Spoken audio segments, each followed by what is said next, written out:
those. So that means that all of the seeds that are being grown are then in jeopardy because of those GMO canola plots. Able to get push legislation that is putting the regulatory authority with the Oregon Department of Agriculture to regulate GMO crops, especially. And I'd love to introduce you to the SOSCA president, Keisha. Welcome.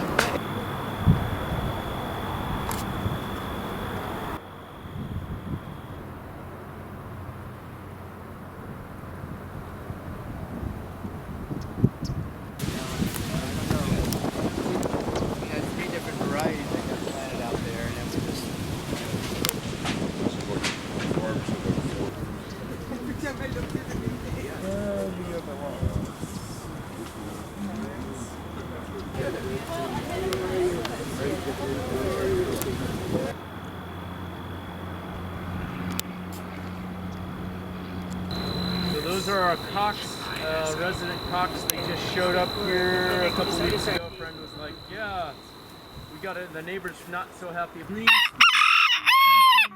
I've been farming here with Michael DeGiorgio, who gave the intro to the Dunn Ranch, since 2005, which was down at Eagle Mill Farm. And Michael was the manager down at Eagle Mill. The Eagle Mill Farm Education Project is now known as the Rogue Valley Farm to School program. And that's off the coast of Georgia.